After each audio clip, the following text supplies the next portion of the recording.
Wittkov se rend maintenant à Moscou.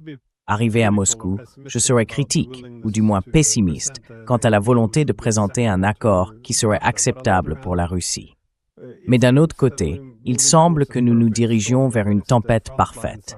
Les lignes de front se fissurent. Les Russes semblent imposer un quasi-blocus d'Odessa en frappant les navires, les ports, les ponts et les infrastructures de soutien. Les lumières s'éteignent. Je crois que Klitschko, le maire de Kiev, a déclaré qu'environ 600 000 personnes avaient quitté Kiev rien qu'en janvier, ce qui représente un pourcentage énorme de la population totale. Je pense que ces chiffres sont justes, du moins à peu près. Et dans l'ensemble, avec les oligarques qui se retournent les uns contre les autres, tout cela semble annoncer une tempête parfaite. Penses-tu que les Russes intensifient vraiment les hostilités avec les missiles et les drones qu'ils utilisent? Vois-tu cette situation se prolonger encore longtemps?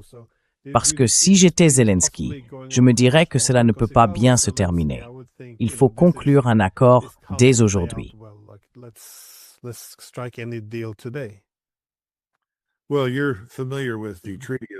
Eh bien, vous connaissez le traité de Brest-Litovsk, et vous savez qu'en 1917, il y eut d'abord la révolution de Kerensky, suivie de la révolution bolchevique.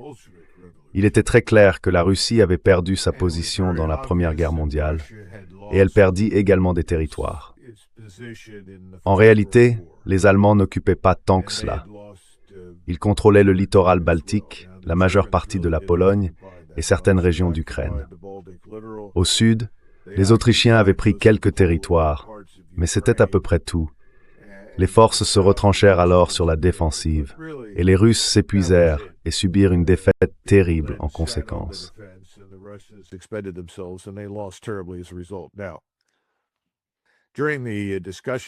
Au cours des discussions à Brest-Litovsk avec Radek et d'autres bolcheviks, il devint très clair qu'ils faisaient traîner les choses et tentaient de négocier.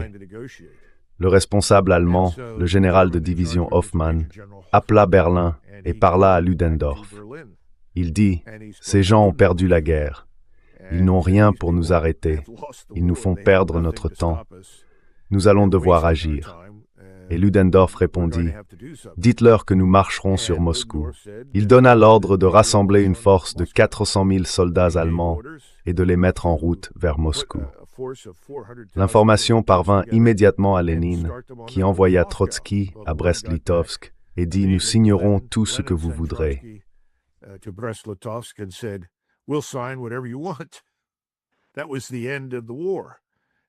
C'était la fin de la guerre, et ils ont cédé d'immenses étendues de territoire.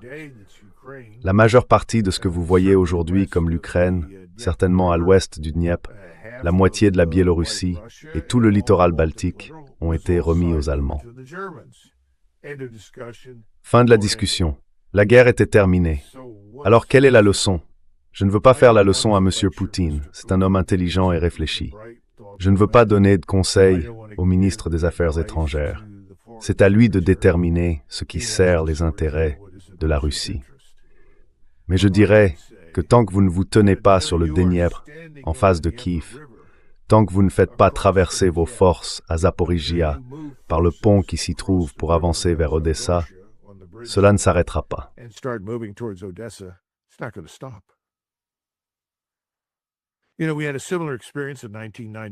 Vous savez, nous avons vécu une expérience similaire en 1991.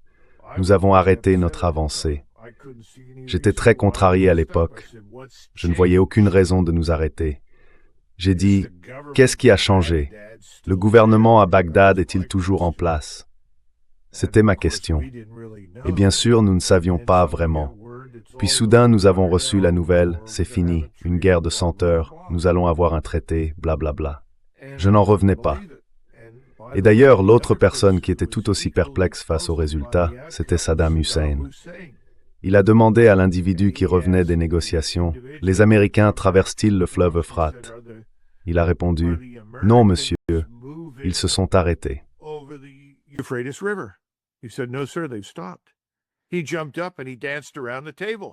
Il a bondi et s'est mis à danser autour de la table.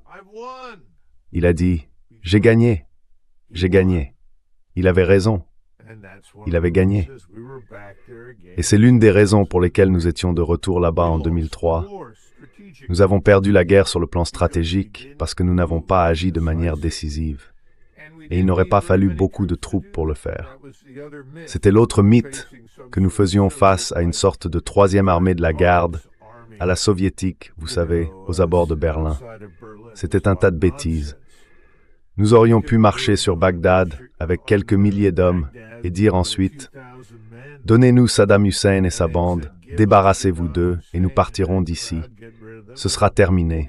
Vous pourrez gouverner tant que vous acceptez de le faire dans certaines limites. »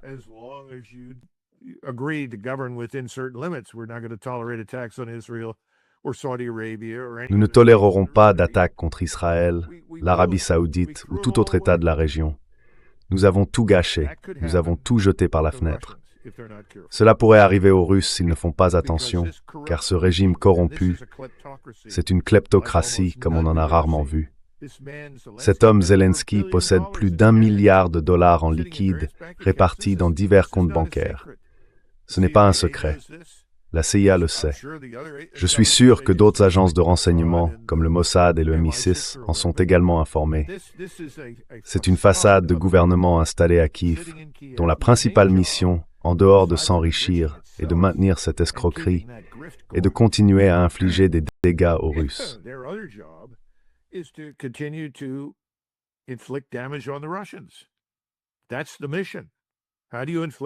C'est ça, la mission.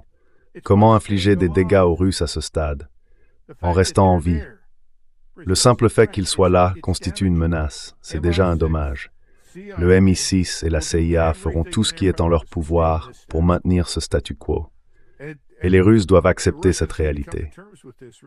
D'ailleurs, nous avons eu des journalistes allemands revenus d'Ukraine occidentale, et ils disent que, dans des sondages officieux, les gens leur confient en fait « Vous savez, nous n'aurons jamais la paix ici tant que les Russes ne seront pas convaincus qu'il n'y a pas de menace. Autant les laisser entrer, au moins il n'y aura plus de guerre. » C'est assez grave. Mais les habitants de l'ouest de l'Ukraine en ont assez.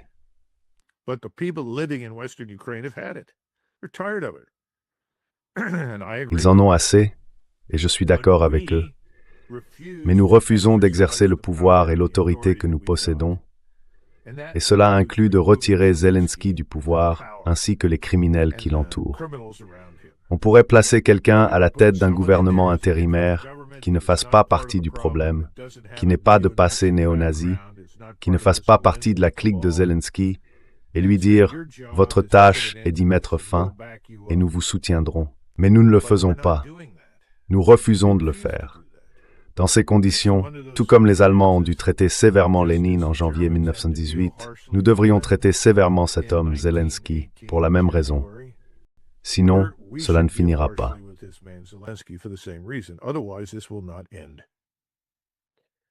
Donc pour les Russes, agir avec dureté signifie prendre du territoire, n'est-ce pas?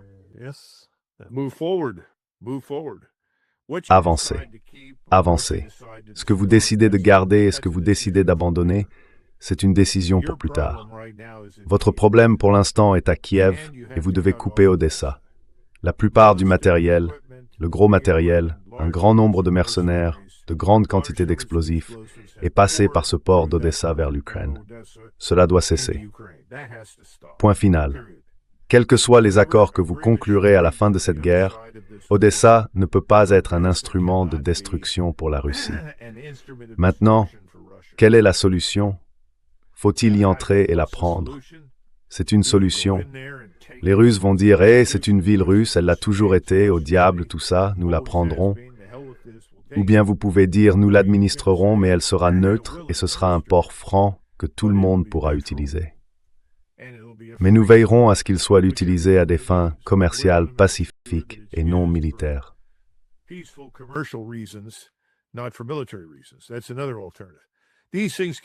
C'est une autre option.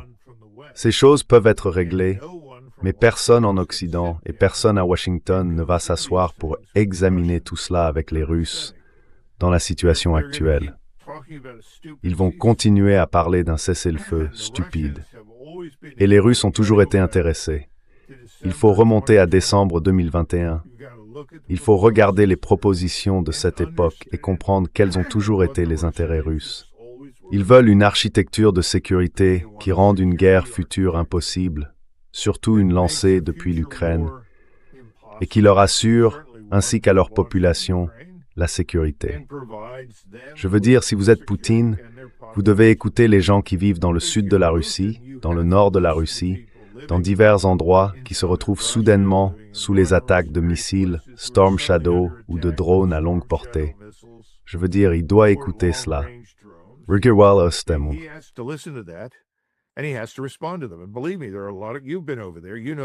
Et croyez-moi, il y a beaucoup de bien. Vous êtes déjà allé là-bas, vous le savez mieux que moi. Il y a beaucoup de Russes qui disent « Il faut aller là-bas et écraser ces gens une bonne fois pour toutes ». Il a résisté à tout cela, et pour de bonnes raisons. C'est un homme intelligent. Il veut que la situation se termine d'une manière qui laisse un espoir de réconciliation. Je comprends cela, et je le soutiens. Mais je ne pense pas qu'il puisse contourner cette exigence fondamentale que je viens de décrire, car je ne vois aucune preuve que nous allons intervenir et écarter cet homme, Zelensky. Pour moi, il est incompréhensible que le président Trump s'assoie dans la même pièce que cet homme.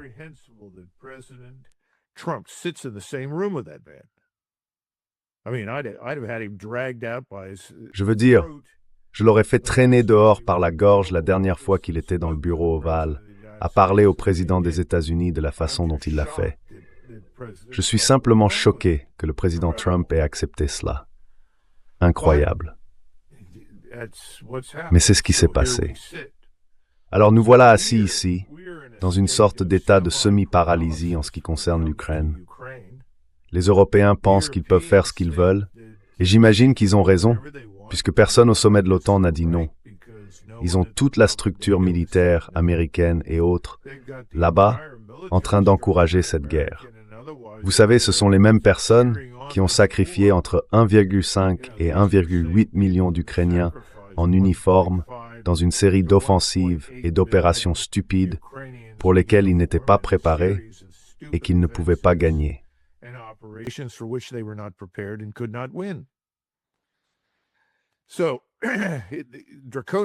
Donc, des mesures draconiennes doivent être prises par le président Trump s'il veut en finir de son côté. Je ne vois pas cela arriver, et vous? Donc, s'il ne le fait pas, qui d'autre est là pour prendre les mesures nécessaires? Je pense que c'est Moscou. Ils vont devoir le faire. Et malgré tout le tapage et les absurdités qui sortent des capitales d'Europe de l'Ouest, voyons, ces gens n'ont rien à apporter au combat.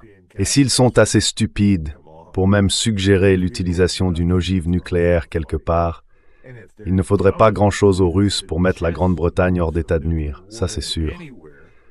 Ce serait une grande tragédie pour le peuple britannique. Mais encore une fois, ils ont échoué à se débarrasser de ce gouvernement horrible. Donc, c'est leur faute.